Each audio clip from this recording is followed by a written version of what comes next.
Meus amigos, a Argentina Infobae replicou com destaque uma matéria saída no New York Times, uma matéria preocupante dizendo que uma unidade de elite russa, intitulada Unidade 29.155, uma unidade de elite do sistema de inteligência russo, especialista em subversão, sabotagem e assassinato, está trabalhando já há 10 anos numa campanha coordenada para desestabilizar a Europa. A matéria começa dizendo que primeiro foi uma campanha de desestabilização na Moldávia, seguida pelo envenenamento de um traficante de armas na Bulgária e depois por um golpe frustrado em Montenegro. No ano passado, houve uma tentativa de assassinato de um ex-espião russo na Grã-Bretanha por um agente nervoso.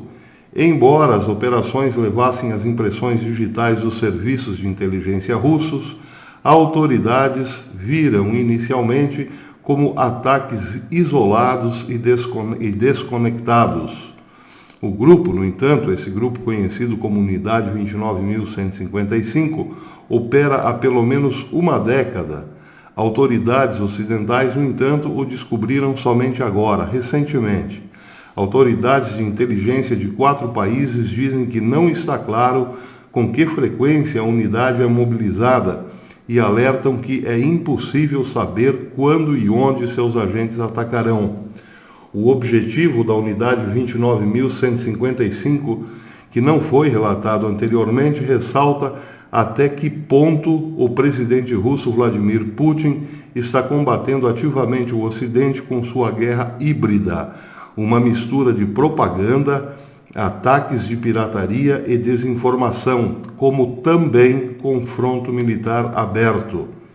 Abre aspas. Acho que esquecemos o quão implacáveis os russos podem ser, disse Peter Zuak, oficial de inteligência militar aposentado e ex-adido de defesa da Embaixada dos Estados Unidos em Moscou, que afirmou não estar ciente da existência do grupo no país, da unidade no país, nos Estados Unidos. Em uma mensagem de texto, Dmitry Peskov, porta-voz de Putin, enviou perguntas sobre a unidade ao Ministério da Defesa russa. O Ministério não respondeu aos pedidos e não fez nenhum comentário.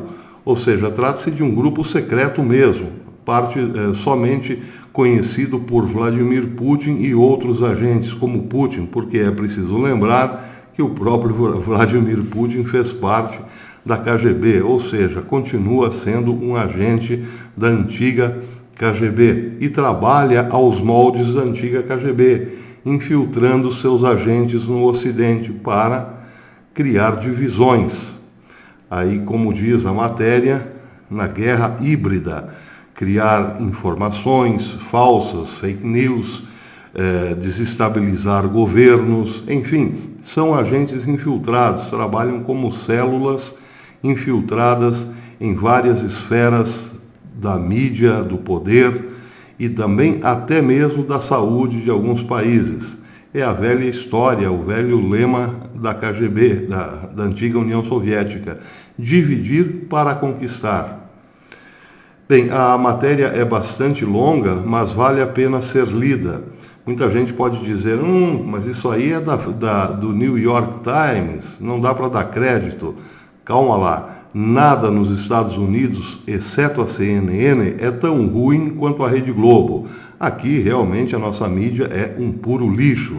Rede Globo, Folha de São Paulo, nisso realmente não dá para confiar nada. Mas lá nos Estados Unidos o nível é tão mais alto que até a grande mídia traz boas e importantes reportagens de quando em quando. Lá nem tudo é tão degradado ou degradante quanto cá, com algumas exceções, evidentemente. Claro, grande mídia é grande mídia, mas essas notícias transcendem, até porque esse jornalista, o jornalista que assina essa matéria, Michael Schwirtz, ele tem uma certa independência na investigação e logo depois isso aí poderá sim se transformar num livro mostrando as espionagens do século XXI. muito importante, muito interessante ler. Agora, independente, além da matéria em si, o mais importante nessa história é o seguinte: uma péssima hora para Donald Trump tirar os Estados Unidos, a presença americana da política internacional. Uma péssima hora para cuidar apenas do próprio quintal. Está tudo indo mais ou menos ruim para Donald Trump. Ele não quis se envolver em nenhum conflito para preservar a sua campanha. Pois bem, o tiro está saindo pela culatra, porque o que está realmente prejudicando hoje a sua campanha é a ausência. Pegou muito mal essa história de Trump abandonar os curdos. Isso não se faz, pegou mal. O povo americano é um povo cristão, sabe que nem tudo é dinheiro. É preciso honrar certos compromissos. Trump ontem mesmo tuitou, meio que desajeitadamente, que não é bem assim, ele não abandonou os curdos. Isso também pegou mal, porque de manhã ele fala uma coisa, ao meio-dia outra e à noite ainda uma terceira. Para quem está cuidando da sua campanha, bem, está cuidando muito mal.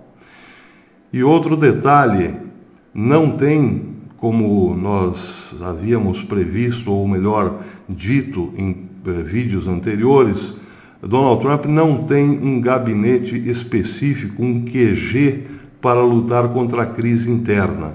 Volta a crescer o pedido de impeachment por causa das últimas atitudes de Trump. Ele tem desagradado quem não podia desagradar, o Partido Republicano. A esquerda, por mais que Trump fizesse algo realmente bom para a esquerda, se fosse o caso, nem isso agradaria. Não se pode contar com a esquerda, mas justamente por não poder contar com a esquerda é que não se pode quebrar ou não se pode matar a galinha dos ovos de ouro, o próprio partido. E é justamente no próprio partido que Trump está tendo hoje os mais sérios problemas. Muita gente insatisfeita com a política internacional. Os Estados Unidos não podem simplesmente virar as costas para o mundo. A velha política de ser o xerife do mundo, isso é questionável. Mas vejamos por esse simples caso aí, Vladimir Putin de olho na Europa há muito tempo. Há mais de 10 anos, Vladimir Putin tem infiltrado seus agentes para dividir a Europa e está conseguindo. Do outro lado do mundo, a China, já com uma rede quase que completa da implantação do 5G sob sua batuta, sob sua tutela, ou da Huawei, como queiram.